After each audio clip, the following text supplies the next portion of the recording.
This is Celestial Method, which I gave 8 out of 10. One of my favourite shows that I'll recommend to almost nobody is Solar.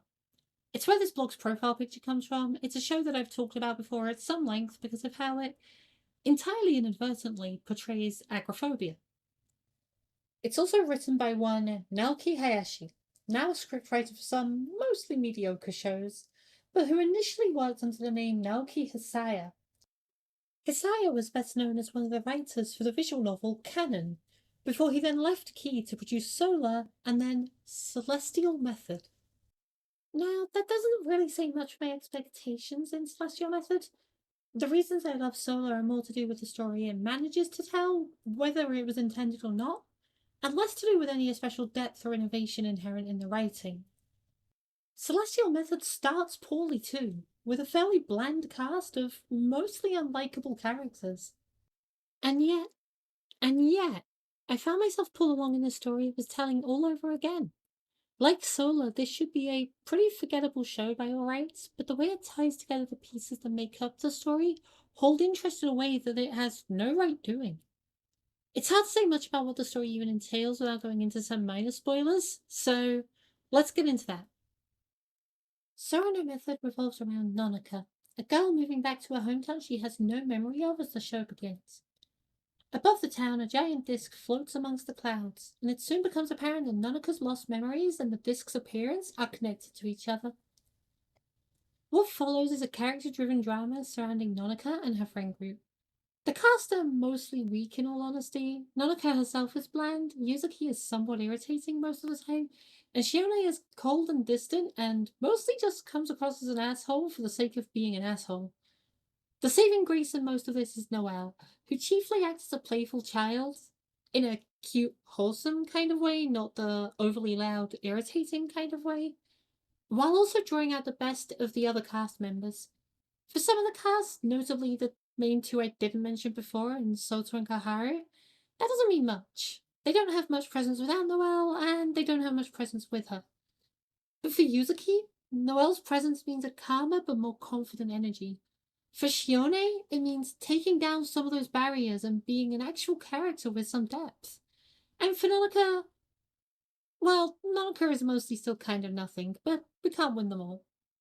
There's another character in the post-series extra episode, but that one episode contains everything about her, so there isn't much I can really say here.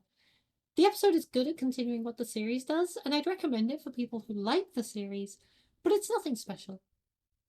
The story, meanwhile, revolves around wishes the friends made 7 years prior to the events, directly before Nonica first left the town. It's a tough one to talk about without spoilers, because it starts introducing plot twists as early as episode 3, and that's part of what makes the show so captivating. It smoothly transitions from one setup into another, weaving an elaborate story that never feels like it loses track of what it's doing. There are some moments near the end, however, that could be a little frustrating. It's not that how the show handles them is bad per se, but that there's a very obvious resolution to a few of the problems presented in the later episodes, and that solution gets ignored for the sake of building up to a bigger finish. Now, that kind of thing can be put down to individual characters not figuring out those easy solutions, but it's hard to justify that when you have characters who've been very capable and very competent up until that point. One thing that's worth noting, by the way, is that the audio in this show is really well handled.